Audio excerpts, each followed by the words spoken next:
Good afternoon sir. और भाई good afternoon यार। Good afternoon sir.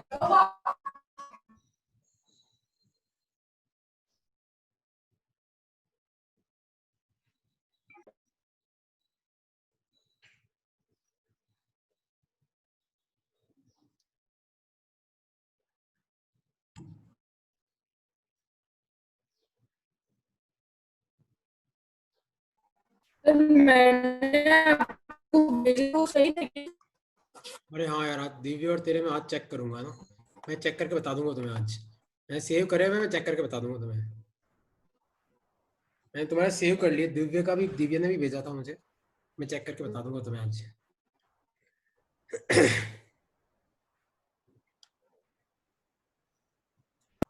Sir chemistry की शीट भेज दोगे क्या? कौन से चैप्टर की? सर थर्ड चैप्टर की सर, मेटल्स नॉन मेटल्स। हाँ हाँ पढ़िए, भेज दूंगा। Thank you sir.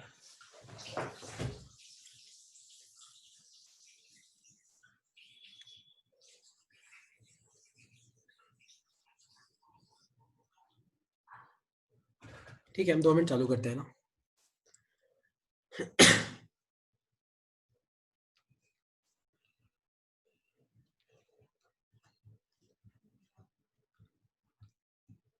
ओके, तो देखो पहले हम थोड़ा सा इलेक्ट्रिसिटी रिवाइज कर लेंगे, उसके बाद हम हेटेरोटॉपिक न्यूट्रिशन पे जाएंगे। क्योंकि ये टॉपिक क्या है, मैंने पहले कराया था तो काफी लोगों का छुटा हुआ है, तो अब सब ध्यान से समझना। तो पहले तुम लोग समझना मैं क्या करा रहा हूँ, एकदम बेसिक्स है। तो इलेक्ट्रिसिटी, क्योंकि मैंने लास्ट क्लास में सीरीज पैरेलल करा दिया था, तो एक बार तुम लोग समझना पहले इन क्वेश्चंस को। तो इलेक्ट्रिसिटी बेसिकली है क्या? इलेक्ट्रिसिटी का मतलब होता है, इलेक्ट्रिसिटी में सबसे पहला टॉपिक आता है वो होता है इलेक्ट्रिक करंट। करंट एक बार समझना, इसको लिखना मत, है ना। मैं तुम्हें नोट्स भेज दूंगा, इसको लिखना मत, खाली समझना और क्वेश्चन सॉल्व करना। तो करंट होता है स्केलर क्वांटिटी, और करंट का मतलब होता है rate of flow of charge. Current का मतलब होता है rate of flow of charge. तो करंट का जो फॉर्मूला होता है आई, वो होता है क्यू बाय टी। इसका मतलब है कि मान लो कि ये कोई वायर है, और मान लो कि ये इस वायर का कोई क्रॉस सेक्शन है, और मान लो कि यहाँ पे कोई बंदा बैठा है, और ये बंदा देखता है कि टी टाइम में यहां से क्यू चार्ज पास किया, तो करंट कितना फ्लो करेगा? करंट हो जाएगा क्यू बाय टी। यहाँ पे जो आई का फॉर्मूला है ना, क्यू बाय टी, इसमें आई मतलब करंट होता है, और करंट की जो एसआई यूनिट होती है वो होती है एम्पियर, जिसको डिनोट करते हैं हम ए से। क्यू की जो एसआई यूनिट होती है वो होती है कुलम, उसको डिनोट करते हैं हम सी से।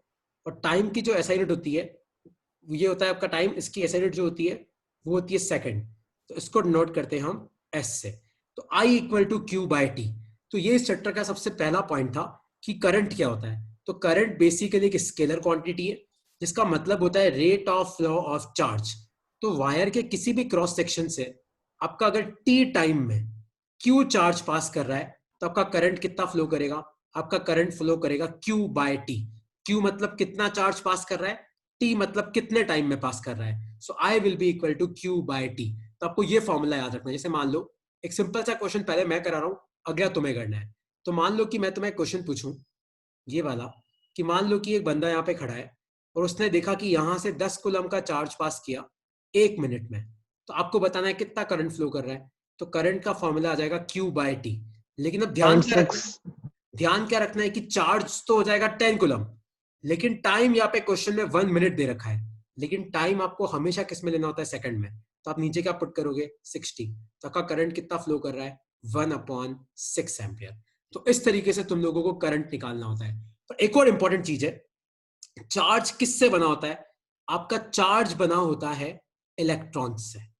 चार्ज किससे बनता है? चार्ज बनता है इलेक्ट्रॉन से। और अगर तुम्हें नहीं पता हो, तो एक इलेक्ट्रॉन का चार्ज होता है -1.6 इंटू 10⁻⁻19 कूलम। एक इलेक्ट्रॉन का चार्ज होता है -1.6 इंटू 10⁻⁻19 कूलम, एक इलेक्ट्रॉन का चार्ज। तो अगर मैं तुम्हें पूछूं कि बताओ 2 इलेक्ट्रॉन का चार्ज कितना होगा, तो आप बोलोगे सर 2 इंटू -1.6 इंटू 10⁻⁻19 कूलम। अगर मैं तुम्हें पूछूं कि नहीं मुझे ये बताओ कि 3 इलेक्ट्रॉन का चार्ज कितना होगा, तो तुम इसको 3 से मल्टीप्लाई कर दोगे। मैं पूछूं कि नहीं बताओ 10 का कितना होगा, तो तुम इसको 10 से मल्टीप्लाई कर दोगे। तो बेसिकली समझने वाली बात यह है कि अगर आपके n इलेक्ट्रॉन्स है तो आपका टोटल चार्ज होगा कितना, Q equal to n into e minus. तो एक सबसे इंपॉर्टेंट फॉर्मूला ये है। दूसरा सबसे इंपॉर्टेंट फॉर्मूला कौन सा है, I equal to Q by T. ये दोनों फॉर्मूले तुम्हें याद रखने हैं। पहला फॉर्मूला क्या है कि चार्ज किससे बना होता है, इलेक्ट्रॉन से। तो Q इक्वल टू क्या हो जाएगा, Ne। मान लो अगर मैं तुम्हें बोल दूं कि किसी बॉडी के पास 20 इलेक्ट्रॉन है, कितने, 20। सर हाँ पूछो। Sir Q equals to N ही होता है, तो सर फिर इलेक्ट्रॉन में नेगेटिव चार्ज है, तो सर Q नेगेटिव नहीं होना चाहिए। देख अगर किसी बॉडी के पास 20 इलेक्ट्रॉन एक्स्ट्रा है मतलब उस बॉडी के पास नेगेटिव चार्ज है। लेकिन मान ले किसी बॉडी के पास 20 इलेक्ट्रॉन कम यस है सर, तो उस बॉडी के पास पॉजिटिव चार्ज है। तो अगर आपके पॉजिटिव पास, चार्ज। हाँ अगर आपके पास एक्सेस इलेक्ट्रॉन्स होते हैं, सपोज करो कि आपकी बॉडी के पास एक्सेस इलेक्ट्रॉन्स है, तो वो बॉडी क्या होगी, नेगेटिव चार्ज होगी। अगर आपकी बॉडी के पास कम इलेक्ट्रॉन्स है तो बॉडी के पास लेक ऑफ इलेक्ट्रॉन्स, मतलब अगर आपकी बॉडी से मान लो मैंने इलेक्ट्रॉन निकाल लिए तो वो बॉडी क्या हो जाएगी, पॉजिटिवली चार्ज, है ना। इसको ऐसे समझना कि इलेक्ट्रॉन क्या होते हैं, इलेक्ट्रॉन होते हैं आपके नेगेटिव चार्ज। इलेक्ट्रॉन के पास कौन सा चार्ज होता है, नेगेटिव। तो अगर आप किसी बॉडी को मान लो 10 इलेक्ट्रॉन एक्स्ट्रा दे रहे हो, एक्सेस इलेक्ट्रॉन दे रहे हो, तो इस बॉडी के पास नेगेटिव चार्ज आ जाएगा। और कितना चार्ज आ जाएगा, Q equal to 10 into e minus. और यही किसी बॉडी से अगर मान लो आप इलेक्ट्रॉन निकाल रहे हो, मतलब आपने नेगेटिव चार्ज निकाल दिया, तो आपकी बॉडी क्या हो जाएगी, पॉजिटिव चार्ज। तो मान लो आपने 10 इलेक्ट्रॉन ही निकाले, लेकिन इस केस में आप आंसर क्या बोलोगे कि भैया ये बॉडी पॉजिटिवली चार्ज है और ये बॉडी क्या है, नेगेटिवली चार्ज। तो किसी भी बॉडी को अगर आप इलेक्ट्रॉन देते हो तो वो बॉडी क्या हो जाती है, नेगेटिव चार्ज। किसी भी बॉडी से अगर आप इलेक्ट्रॉन निकाल लेते हो तो वो बॉडी क्या हो जाती है, पॉजिटिवली चार्ज, है ना। जैसे एक क्वेश्चन मैं करूंगा, फिर एक दो क्वेश्चन मैं तुम्हें सॉल्व करने के लिए देता हूं। तो एक क्वेश्चन मैं ये दे रहा हूं कि मैंने एक बॉडी से मान लो 10 इलेक्ट्रॉन निकाल लिए, तो आपको बताना है कि इस बॉडी पे कितना चार्ज होगा। मैंने 10 इलेक्ट्रॉन निकाल दिए, तो आप पहले क्या करो, Q इक्वल टू एन ही फॉर्मूला लगाओ। N मतलब कितने इलेक्ट्रॉन है, E मतलब एक इलेक्ट्रॉन का चार्ज कितना है, तो N मतलब कितने इलेक्ट्रॉन निकाले, 10। आप क्या करो, देखो अब ध्यान से सुनना, लॉजिक पे अपन क्वेश्चन सॉल्व करेंगे। आप सिर्फ E की वैल्यू पुट करो, 1.6 इंटू 10⁻⁻19 कूलम। तो 10 इससे मल्टीप्लाई करेगा तो ये क्या हो जाएगा, सर 1.6 इंटू 10⁻⁻18। कूलम। लेकिन अब अपन ने बॉडी से इलेक्ट्रॉन निकाल लिए तो बॉडी क्या हो गई, पॉजिटिवली चार्ज। तो आपको बोलना है कि भैया इस बॉडी पे कितना चार्ज है, प्लस 1.6 इंटू 10⁻⁻18 कूलम। लेकिन यही मैं बोलूं कि मैंने इस बॉडी को सपोज करो कि 10 इलेक्ट्रॉन दिए, तो फिर आप क्या बोलोगे, इस बॉडी के पास कितना चार्ज है, -1.6 इंटू 10⁻⁻18 कूलम। तो बॉडी से इलेक्ट्रॉन सर निकालोगे तो बॉडी तो पॉजिटिव फिर चार्ज हो जाएगी। उसमें हाँ पूछो, एक सेकंड पहले मुझे बोलने दो यार। और बॉडी को सर इलेक्ट्रॉन इसमें, दोगे तो हाँ बॉडी नेगेटिवली चार्ज हो जाएगी। तो आपको प्लस या माइनस लगाना है, वो आपको लॉजिक पे लगाना है। लॉजिक मतलब इलेक्ट्रॉन दिए तो नेगेटिव, निकाले तो पॉजिटिव, और आंसर कितना लिखना है, Ne, है ना। तो अगर मैं तुम्हें पूछूं, एक सिंपल सा क्वेश्चन पूछूं कि ये एक वायर है, ठीक है, और इस वायर से मैंने देखा कि 2 एम्पियर करंट फ्लो कर रहा है। कितना करंट फ्लो कर रहा है, 2 एम्पियर करंट। तो आपको बताना है कि 2 सेकंड में कितना चार्ज पास किया और कितने इलेक्ट्रॉन पास किए। ये बहुत इंपॉर्टेंट क्वेश्चन है। तो क्वेश्चन है ये कि आपके पास एक वायर है जिसमें 2 एम्पियर करंट फ्लो कर रहा है, कितना, 2 एम्पियर। आपको बताना है कि 2 सेकंड में कितना चार्ज पास किया और कितने इलेक्ट्रॉन पास किए। तो सबसे पहले तो आप क्या करो, करंट का फॉर्मूला लगाओ। तो करंट का फॉर्मूला क्या है, आई का फॉर्मूला है Q अपॉन टी। तो कितना करंट है, 2 एम्पियर, Q और टाइम कितना है, 2 सेकंड। तो कितना चार्ज पास किया, चार्ज कितना पास Q किया, इक्वल्स टू 4 कूलम, सर ठीक है। 4.6 इंटू 10 अब पावर मैं पूछूं माइनस कि 9 बताओ कितने इलेक्ट्रॉन पास किए, तो अब अपने को ये फॉर्मूला यूज करना है, Q इक्वल टू एन ही। तो Q कितना आ जाएगा, 4, N मतलब कितने इलेक्ट्रॉन पास किए हो तो निकालना है, और E की वैल्यू कितनी होती है, 1.6 इंटू 10⁻⁻19। तो यहां से आपको नंबर ऑफ इलेक्ट्रॉन मिल जाएंगे, वो कितना आएगा, 4/1.6 इंटू 10⁻⁻19। तो इस तरीके से हम इन क्वेश्चंस को सॉल्व करते हैं, है ना। तो आपको एक तो ये फॉर्मूला याद रखना है, ये फॉर्मूला किसका है, करंट का, और ये फॉर्मूला किसका है, चार्ज का। चार्ज में लॉजिक बहुत इंपॉर्टेंट है। लॉजिक मतलब किसी बॉडी को इलेक्ट्रॉन दिए तो नेगेटिव चार्ज हो जाएगी, और किसी बॉडी से इलेक्ट्रॉन निकाल लिए तो वो पॉजिटिव चार्ज हो जाएगी, है ना। इन सब कंसेप्ट को तुम्हें याद रखना है। अब तक जो मैंने इलेक्ट्रिसिटी में पढ़ाया, किसी को कोई अगर अपन 1.6 को ऊपर ले जाते हैं ना सर, अगर 1.6 को ऊपर मतलब 10 टू पावर माइनस तो वो पॉजिटिव हो जाएगा ना। हाँ, जैसे इसको अपन लिख सकते हैं 4/1.6 इंटू 10⁻+19। इसको तो ऊपर लेके जाएगा तो +19 हो जाएगा। इसको सॉल्व कर लेंगे, 16 2 पॉइंट समथिंग आएगा, 2.5 इंटू 10 टू पावर हाँ 19। ये ऐसा कुछ आएगा, 2.5 समथिंग। 2.5। ठीक है, तो अब 1 सेकंड, 1 सेकंड। सर हाँ पूछो। सर इसमें पता कैसे पड़ता है कब इलेक्ट्रॉन्स निकाले और कब बाहर निकाले, ऐसे न्यूमेरिकल में? हाँ वो क्वेश्चन में दे रखा होगा, वो क्वेश्चन में दे रखा होगा कि मैंने बॉडी से इलेक्ट्रॉन निकाले हैं या बॉडी को इलेक्ट्रॉन दिए हैं, ये तो क्वेश्चन में दे रखा होगा। जैसे मान ले कि तेरे को दे रखा है कि किसी बॉडी के पास -4 कूलम चार्ज है, तो तुम खुद बताओ कि आपने इसको इलेक्ट्रॉन दिए होंगे कि आपने इलेक्ट्रॉन निकाले होंगे। अगर मैं बोलूं कि किसी बॉडी के पास -4 कूलम चार्ज है, तो आप खुद लॉजिक से बताओ कि मैंने इसको इलेक्ट्रॉन दिए होंगे कि निकाले होंगे। मैंने इसको इलेक्ट्रॉन दिए होंगे क्योंकि इसके पास नेगेटिव चार्ज है।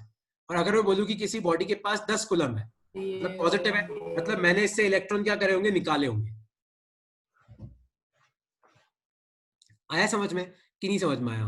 अगर किसी बॉडी के पास नेगेटिव चार्ज है, मतलब उसको मैंने इलेक्ट्रॉन दिए, क्योंकि इलेक्ट्रॉन नेगेटिवली चार्ज होते हैं। और अगर किसी बॉडी के पास पॉजिटिव चार्ज है, मतलब मैंने उस बॉडी से क्या किए, इलेक्ट्रॉन निकाल लिए। ये कंसेप्ट तुम्हें याद रखना है, ठीक है। और कोई डाउट है इसमें तो पूछो। ओके, तो कोई डाउट नहीं है तो एक क्वेश्चन जल्दी मुझे सॉल्व करके बताओ कि ये एक वायर है, इस वायर में करंट फ्लो कर रहा है 10 एम्पियर, और आपको बताना है कि टाइम इक्वल टू 2 मिनट में कितना चार्ज पास किया और कितने इलेक्ट्रॉन पास किया। और हाँ, एक और चीज, तुम में से शायद 1-2 लोगों को डाउट था कि कोर्स कब कंप्लीट होगा। मैं तुम्हें एक शेड्यूल बना के भेज दूंगा, ठीक है, कि अपना कोर्स कैसे चलेगा। तो तुम वो सब टेंशन तुम्हारी नहीं है, वो सब टेंशन मेरी है, ठीक है। मैं थोड़ा स्लो हूँ मुझे पता है, बट मुझे ऐसे ही रहने दो, ठीक है। तो तुम आराम से करो, कोई दिक्कत की बात नहीं। वैसे ही तुम्हारा कोर्स काफी कम भी हो गया है, तो मैं अपने फिजिक्स में तो वैसे ही 3 चैप्टर हो गए, जो मैं वापस तुम्हें जिसके छूटे वापस करा दूंगा। कैम में अपने 2 रखे जिनका छूटा वापस करा दूंगा, और बायो में अपना एक चल रहा है, बायो में थोड़ा स्लो कराऊंगा, पर वो भी हो जाएगा, तुम टेंशन मत लो, सब हो जाएगा। तुम ये क्वेश्चन सॉल्व करने पे ध्यान दो। पता नहीं ये कोविड कब खत्म होगा, राम जाने यार। सर 1200 है क्यू। क्यू कितना आ रहा है? 1200। सब सॉल्व करो, जल्दी आंसर बताओ। 2 फॉर्मूले मैंने तुम्हें पढ़ाया, एक मैंने तुम्हें पढ़ाया I = Q/T, दूसरा मैंने तुम्हें पढ़ाया Q = Ne। तो एक वायर है जिसमें 10 एम्पियर करंट फ्लो कर रहा है, आपको बताना है कि 2 मिनट में कितना चार्ज पास करेगा। लेकिन याद रखना, टाइम हमेशा किस में लेना, सेकंड में। तो I = Q/T है, तो Q = क्या हो सर जाएगा, N80 आएगा, तो करंट 80 कितना आएगा? into 10 की पावर 7.5 into 10 to power अरे रुको 21 तुम, अरे तुम चैट बॉक्स में लिखो, तो कचरा कर दो, खिचड़ी बना रहे हो। 2 मिनट मतलब कितने हुए, 120 सेकंड। तो आपका चार्ज कितना पास करेगा, 1200 कूलम। तो चार्ज कितना आया, 1200 कूलम। और फिर मैंने पूछा कि कितने इलेक्ट्रॉन पास किए, तो Q = N में Q की जगह क्या पुट करो, 1200। N मतलब कितने इलेक्ट्रॉन पास किए, और E की वैल्यू होती है 1.6 इंटू 10⁻⁻19। यहाँ पे माइनस लगाने की जरूरत नहीं है, तो आपके नंबर ऑफ इलेक्ट्रॉन्स कितने आ जाएंगे, 1200 डिवाइडेड बाय 1.6 इंटू 10⁻⁻19। देख लो इसको अपनी कॉपी में। अब कोई डाउट है अब तक तो पूछ लो, कोई भी डाउट। 7.5 into 10 to power 21 आ रहा है। हाँ चलेगा, इसको ऊपर लेके जाओ, ये तो मैथ से कर लेना है तो यार, इसमें डाउट आता है क्या तुम्हें? 1200 इसको ऊपर लेके जाओ, 7.5 into 10 to power 21 इलेक्ट्रॉन्स। ठीक है, ओके। तो ये तुम्हारा टॉपिक था करंट। अब सब ध्यान से सुनना, करंट को मेजर कैसे करते हैं। करंट को मेजर करने के लिए 2 इंस्ट्रूमेंट है, एक होता है तुम्हारा गैल्वेनोमीटर, तो आप गैल्वेनोमीटर से भी करंट मेजर कर सकते हो। एक होता है तुम्हारा एमीटर, एक क्या होता है तुम्हारा एमीटर। तो कोई तुम्हें पूछे कि write any 2 devices used to measure current in an electric circuit, तो किसी इलेक्ट्रिक सर्किट में अगर मुझे करंट मेजर करना है तो किसी 2 डिवाइसेस के नाम बताओ। तो एक तो गैल्वेनोमीटर, एक एमीटर। लेकिन याद रखना, गैल्वेनोमीटर बहुत कम करंट मेजर कर सकता है, only low value of current. अगर तुम्हें ज्यादा वैल्यू मेजर करनी है, मान लो कि तुम्हारी सर्किट में करंट बहुत ज्यादा फ्लो कर रहा है, तो तुम्हें क्या यूज करना है, एमीटर। इसलिए मैक्सिमम केसेस में अपन एमीटर ही यूज करेंगे, गैल्वेनोमीटर अपन कम यूज करते हैं, ठीक है। अच्छा अब मैं आता हूं, बस आज मैं एक टॉपिक और कराऊंगा, फिर मुझे न्यूट्रिशन पे आना है। तो नेक्स्ट लिखो अपनी कॉपी में, पोटेंशियल डिफरेंस। Potential difference. अब इस टॉपिक को सब ऐसे समझना, सपोज करो कि ये ग्राउंड है और ग्राउंड में किसी टैंकर में पानी भरा हुआ है, टैंक में पानी भरा हुआ है, मान लो ऊपर एक टैंक खाली है, और आप क्या करो, आप एक काम करो, आप इन दोनों टैंक के बीच में एक पाइप लगा दो और यहां पे आराम से बैठ जाओ। क्या ये पानी ऊपर जाएगा? ये पानी अपने आप ऊपर नहीं जाएगा। आपको क्या करना पड़ेगा? नो आपको सर। यहाँ पे एक पंप लगाना पड़ेगा। तो पंप क्या करेगा? पंप इस पानी को एनर्जी देगा और ये पानी कहाँ भाग जाएगा? ऊपर भाग जाएगा। सेम अपने वायर में ऐसा ही होता है। मान लो कि घर में कोई वायर पड़ा हुआ है और आप मान लो इस वायर को जोड़ दो और आप बैठ जाओ, अरे यार मस्त करंट फ्लो, कुछ करंट फ्लो नहीं करेगा। करंट फ्लो कराना है तो अपने को बीच में क्या लगानी पड़ती है? बैटरी। क्या लगानी पड़ती है? बैटरी। तो पंप क्या क्रिएट करता है? पंप क्रिएट करता है प्रेशर डिफरेंस। पंप क्या क्रिएट करता है? Pressure difference. तो पंप नीचे वाले पानी में हाई प्रेशर कर देता है तो अचानक पानी ऊपर भाग जाता है। तो उसी तरीके से बैटरी क्या क्रिएट करती है? बैटरी क्रिएट करती है पोटेंशियल डिफरेंस। बैटरी क्या क्रिएट करती है? Potential difference. तो तुम्हें समझ में आया एनालॉजी? अपनी बुक में भी यही एनालॉजी दे रखी है कि अगर ये नेट टैंकर नीचे है, एक टैंकर ऊपर है और आपको नीचे से ऊपर पानी भेजना है तो अपन क्या लगाते हैं? पंप। पंप क्या क्रिएट करता है? Pressure difference. तो नीचे वाले पानी का प्रेशर बढ़ा देगा तो नीचे वाला पानी हाई प्रेशर पे आ जाएगा तो वो ऊपर भाग जाता है। उसी तरीके से बैटरी क्या क्रिएट करती है? Potential difference. तो कोई तुम्हें पूछे कि बैटरी या सेल क्या क्रिएट करता है, तो बैटरी क्रिएट करती है पोटेंशियल डिफरेंस। और जैसे ही पोटेंशियल डिफरेंस क्रिएट करती है तो आपके इलेक्ट्रॉन चलना चालू होते हैं, और जैसे ही आपके इलेक्ट्रॉन चलना चालू करेंगे तो क्या फ्लो करेगा? करंट फ्लो करेगा। तो इस कंसेप्ट को अपने दिमाग में याद रखना कि कोई तुम्हें पूछे कि बैटरी क्या क्रिएट करती है, what is the function of battery और cell in an electric circuit, तो बैटरी और सेल क्या क्रिएट करती है, वहां पे ये आंसर लिख के मत जाना कि बैटरी करंट सप्लाई करती है। गलत। बैटरी सप्लाई करती है पोटेंशियल डिफरेंस और एनर्जी। ठीक है, तो बैटरी क्या क्रिएट करती है? पोटेंशियल डिफरेंस क्रिएट करती है। ठीक है, तो अब मेरी बात ध्यान से सुनो। तो अगर मान लो, सब ध्यान से समझना, मान लो कि ये कोई पॉइंट है ए और ये कोई पॉइंट है बी। ठीक है, और मान लो मुझे किसी चार्ज क्यू को इस पॉइंट से लेके बी पॉइंट तक लेके जाना है। ठीक है, मान लो ए पॉइंट पे आपको पोटेंशियल दे रखा है वी ए और बी पॉइंट पे आपको पोटेंशियल दे रखा है वी बी। तो अगर ए पॉइंट से लेके बी पॉइंट तक मुझे चार्ज को लेके जाना है तो मुझे वर्क करना पड़ता है। अब प्रॉब्लम ये है कि इस फॉर्मूले का डेरिवेशन मैं तुम्हें नहीं समझा सकता, थोड़ा हाई लेवल है, पर तुम्हें ये फॉर्मूला याद रखना है। तो वर्क का फॉर्मूला होता है पोटेंशियल डिफरेंस। वर्क का फॉर्मूला होता है पोटेंशियल डिफरेंस इनटू चार्ज। तो पोटेंशियल डिफरेंस कैसे निकालते हैं?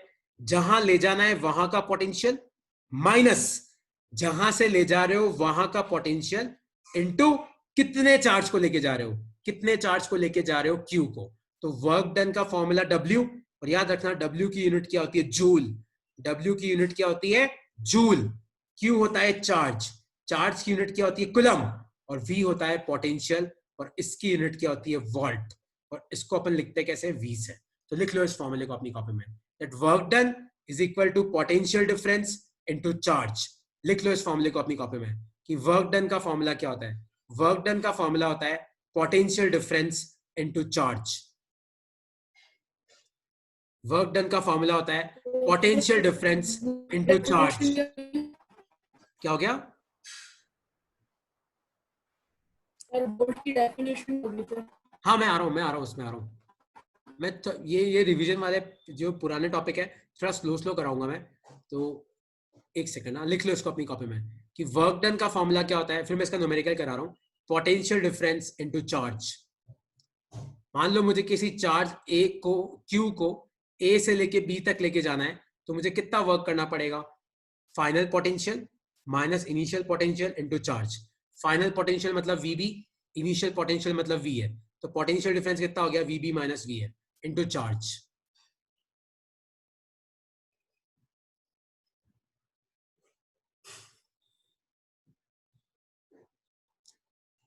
ठीक है, तो अब ध्यान से सुनना। अरे यार एक सेकंड ना,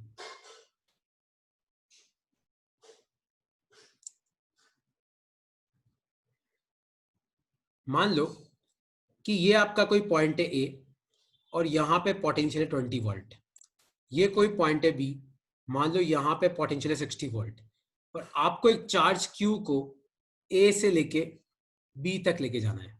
तो वर्क डन का फॉर्मूला आएगा final potential minus initial potential into कितना चार्ज लेके गए।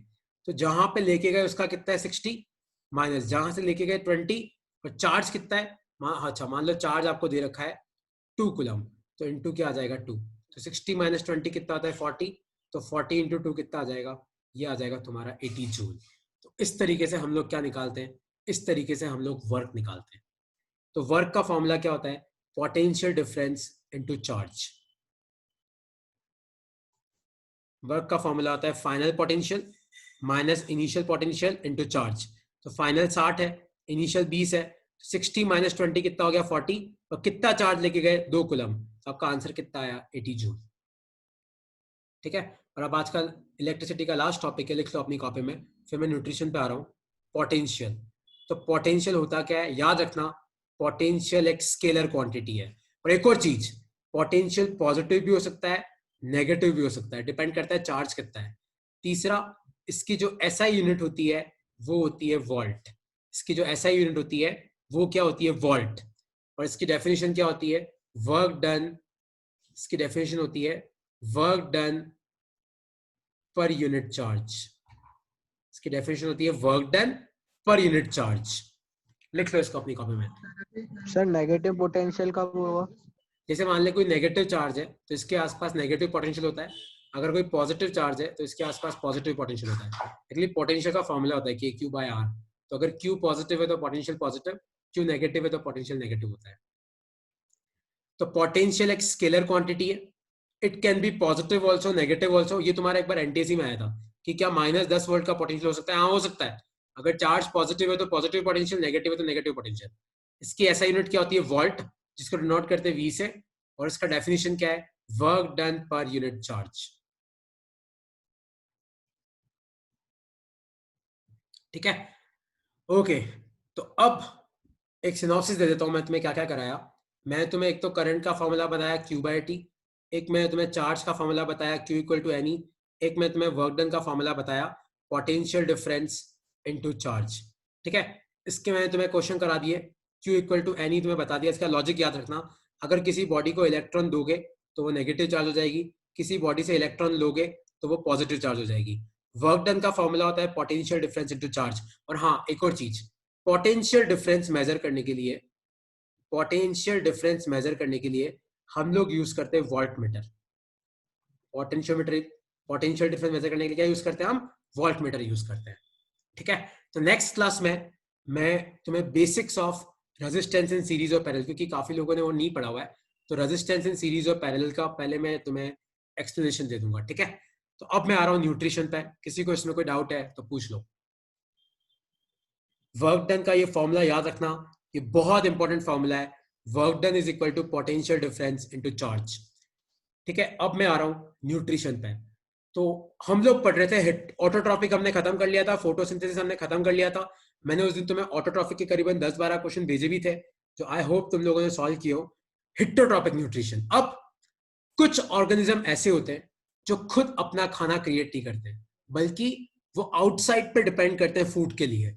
तो हिट्रोट्रॉपिक न्यूट्रिशन होता क्या है, कुछ ऑर्गेनिज्म चाहे वो आपके यूनिसेलुलर हो या के मल्टी सेलुलर हो। जैसे यूनी मतलब आपका अमीबा हो गया, पैरामेशियम हो गया, आपके मल्टी सेलुलर जैसे मतलब अपन खुद हो गए।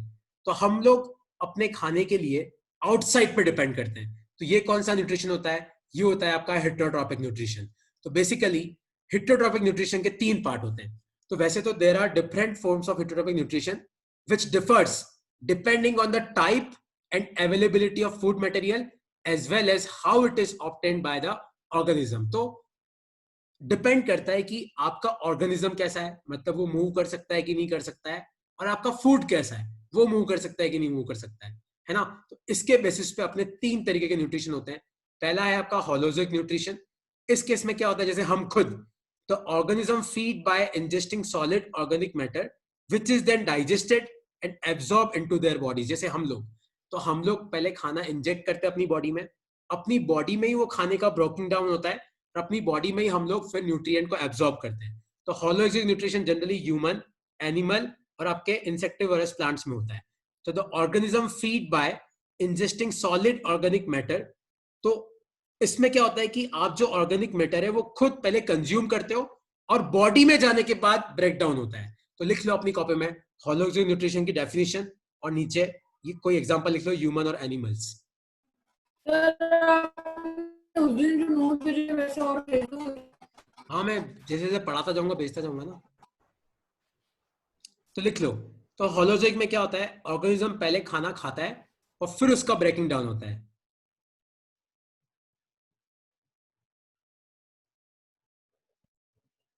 सर एनसीईआरटी में इतना डिटेल में दे नहीं रखा हाँ, है। एनसीईआरटी में खाली ये तीनों नाम दे रखे हैं, मतलब ये तीनों मीनिंग दे रखे हैं। ये जो ऊपर वाले नाम है वो नहीं है, लेकिन पता नहीं यार, मैंने वो तुम्हारी जो एक्टिविटी जो लिस्ट होती है ना एक्टिविटी वाली, उसमें वो लोग ये वर्ड यूज कर लेते हैं, होलोजोइक, सैप्रोफाइट और पैरासाइट। तो मैंने कहा चलो वर्ड तुम्हें पता पड़ने चाहिए, और कुछ नहीं है। मैंने एनसीईआरटी में तो बिल्कुल डिटेल नहीं दे रखी है।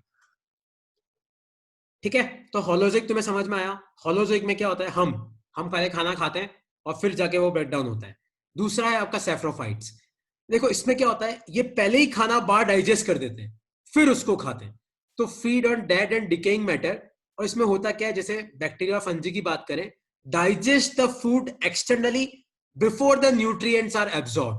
तो ये होते तुम्हारे सैप्रोफाइट्स। तो ये फीड करते हैं डेड या डिकेइंग मैटर पे।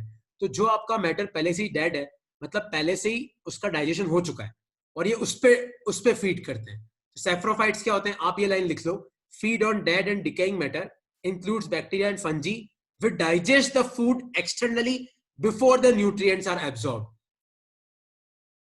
तो होलोजोइक में क्या होता है कि आप पहले खाते हो फिर उसका डिके होता है या फिर उसको आप लोग डाइजेस्ट करते हो। सैप्रोफाइट्स में क्या होता है, बाहर डाइजेस्ट हो जाते हैं फिर वो अंदर की तरफ लेते हैं। तो feed on dead and decaying matter. और ये कौन से होते हैं तुम्हारे सैप्रोफाइट्स।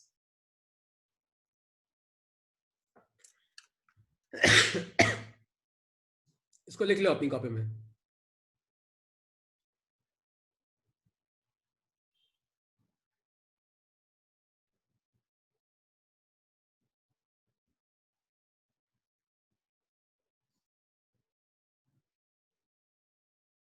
और तीसरा है आपका पैरासाइट्स। अब पैरासाइट आप वर्ड ही समझ जाओ कि ये वो ऑर्गेनिज्म है जो लिविंग ऑर्गेनिज्म से न्यूट्रिएंट चूसते हैं। तो obtain nutrient from living organism. तो मान लो कि कोई प्लांट जिंदा है, तो ये जाके उस पर चिपक जाते हैं और उस प्लांट से क्या करते हैं, न्यूट्रिएंट ले लेते हैं। So the parasite obtain nutrients by living on और in the body of the host. जैसे वो अपने सर में जुएं पड़ जाती है, तो सर में जुएं पड़ जाती है तो क्या करती है, वो अपनी बॉडी से खून चूसती है और फिर उसको एनर्जी मिलती है। तो ये आपका लाइस हो गया। तो obtain nutrients from living organism. तो ये क्या करते हैं, होस्ट की सरफेस पे भी रह सकते हैं, होस्ट के अंदर भी रह सकते हैं, अंदर की तरफ। और ये क्या करते हैं, उनसे न्यूट्रिएंट लेते हैं। तो इसमें 3 पार्ट है। होलोजिक में क्या होता है, आप खाना खाते हो, पेट में जाकर ब्रेक डाउन होता है, मतलब डाइजेशन खाने के बाद होता है। सैप्रोफाइट्स में क्या होता है, बाहर डाइजेस्ट करके फिर अंदर की तरफ लेते हैं, खाली न्यूट्रिएंट आपको एब्जॉर्ब करने रह गए। और पैरासाइट्स में क्या होता है, ये लिविंग ऑर्गेनिज्म पर डिपेंड करते हैं, मतलब या तो उनके सरफेस पे रहते हैं या उनकी बॉडी में रहते हैं न्यूट्रिएंट्स के लिए। तो ये तीनों डेफिनेशन लिख लो, ये तीनों पार्ट्स लिख लो और इनके एग्जांपल लिख लो।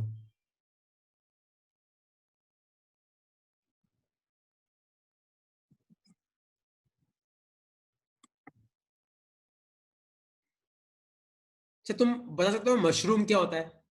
सबको मशरूम प्लांट पता है? मशरूम इन तीनों में से क्या होता है? होलोजोइक होता है, सैप्रोफाइट होता है कि पैरासाइट होता सैप्रोफाइट। है? हाँ, saprophyte mushroom sir. Mushroom saprophyte होता है। सैप्रोफाइट होता है सर। ठीक है, ये तीनों डेफिनेशन लिख लो अपनी कॉपी में, होलोजोइक, सैप्रोफाइट और पैरासाइट की।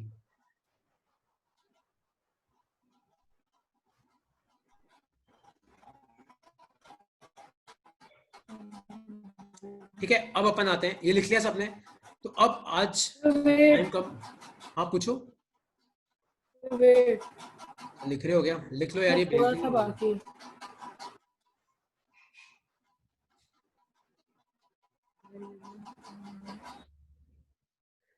ठीक है, आज हम फिर यूनिसेलुलर का और कर लेते हैं, मतलब अमीबा और पैरामीशियम का। फिर नेक्स्ट क्लास में पहले मैं वो कराऊंगा कि न्यूट्रिशन इन ह्यूमन बींग्स, मतलब अपना पूरा बॉडी का फंक्शन, और फिर मैं उस पर इलेक्ट्रिसिटी वाला पार्ट बनाऊंगा, उस पर टाइम ज़्यादा चला जाएगा। ये लिख लो अपनी कॉपी में, ये दिव्यांश भेज दूंगा, ठीक है, क्योंकि मेरा फिर टाइम ज़्यादा नहीं बचा, ये समझ लो। तो holozoic nutrition in amoeba and paramecium. तो ये अमीबा वाला डायग्राम बना लो। याद रखना, अमीबा और पैरामीशियम में एक बहुत बड़ा डिफरेंस है। कि अमीबा की पूरी बॉडी पे कहीं पे भी फूड एब्जॉर्ब हो सकता है, लेकिन पैरामेशियम में ऐसा नहीं होता। इसमें एक है ना, एक स्पेसिफिक स्पॉट होता है, सिर्फ वहीं पे आपका खाना या वहीं पे आपका फूड एब्जॉर्ब हो सकता है। तो अमीबा में होता क्या है? तो सबसे पहले इट सेंसेस फूड, फिर ये फूड के अराउंड जूडोपोडिया बनाता है सराउंड द फूड, और फिर आपका फूड जो है वो अंदर की तरफ इस तरीके से एब्जॉर्ब हो जाता है। फिर इस फूड के अंदर जो न्यूट्रिएंट्स है वो आपके साइटोप्लाज्म में जाता है। तो enzymes from the cytoplasm are secreted into the food vacuole. तो आपका फिर फूड डाइजेस्ट होता है और फिर आपका फूड मतलब एसिमिलेट हो जाता है, मतलब यूज अप हो जाता है, और जो अनडाइजेस्टेड पार्ट है उसको फिर ये क्या करता है, एक्सपेल कर देता है। तो इसकी जो प्रोसेस है वो अपनी कॉपी में बना लो कि पहले तो ये आपका अमीबा फूड सेंस करता है, फिर ये उस फूड के चारों तरफ जूडोपोडिया क्रिएट करता है, फिर आपका फूड जो है वो एक वैक्यूल में एब्जॉर्ब हो जाता है, ठीक है। फिर आपका जो साइटोप्लाज्मा है वो आपके कुछ एंजाइम सिक्रीट करता है उस फूड से न्यूट्रिएंट एब्जॉर्ब करने के लिए। फिर आपके न्यूट्रिएंट एब्जॉर्ब हो जाते हैं, और जो फिर आपका अनवेस्ट या फिर आपका जो वेस्ट पार्ट है वो आपका क्या हो जाता है, इस तरीके से बाहर फेंक दिया जाता है, एक्सपेल कर दिया जाता है। सेम प्रोसेस करीबन करीबन आपके पैरामेशियम में भी होती है, लेकिन एक सबसे बड़ा डिफरेंस है कि यहाँ पे आपका फूड जो है वो बॉडी के सब पार्ट से आप एब्जॉर्ब नहीं कर सकते, खाली किसी स्पेसिफिक पार्ट से ही आप एब्जॉर्ब कर सकते हो। So the food is taken in at a specific spot.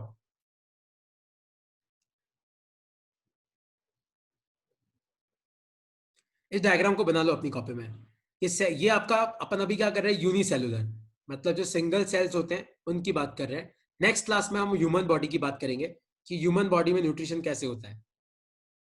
तो अमीबा पैरामेशियम में किस तरीके का न्यूट्रिशन होता है, होलोजोइक न्यूट्रिशन होता है। ये बाहर से खाना अंदर लेते हैं, अंदर जाने के बाद ब्रेक डाउन होता है और फिर वापस उस खाने को क्या कर देते हैं, एक्सक्रीट कर देते हैं। तो ये बना लो, sense food form pseudopodia under food, और फिर आपका फूड एक वैक्यूल में जाके आपका स्टोर हो जाता है। फिर इस वैक्यूल में आपका साइटोप्लाज्मा एंजाइम सिक्रीट करता है, उस एंजाइम से आपका खाना डाइजेस्ट होता है और फिर आपके खाने को बाहर फेंक देते। जो आपका अनडाइजेस्टेड है या अनवांटेड या वेस्ट है उसको आप एक्सपेल आउट कर देते हो। और कोई तुम्हें पूछे कि अमीबा और पैरामेशियम में सबसे बड़ा डिफरेंस क्या है, तो अमीबा में आप पूरे सरफेस पे कहीं पे भी आप खाना एब्जॉर्ब कर सकते हो, पर पैरामेशियम में ऐसा नहीं होता, खाली एक स्पेसिफिक स्पॉट है वहीं पे आपका खाना एब्जॉर्ब होता है।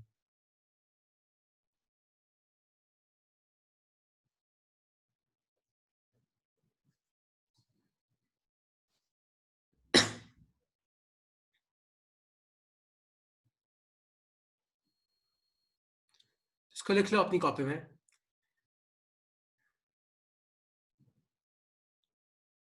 और जिसको भी ये स्लाइड चाहिए वो मांग लेना, मैं तुम्हें इसको पीडीएफ बना के भेज दूँ, मैं सबको ही भेज दूंगा इसका पीडीएफ, ठीक है। तो आज बेसिकली हाँ, आज तो अब वो न्यूट्रिशन इन ह्यूमन बीइंग हो नहीं पाएगा।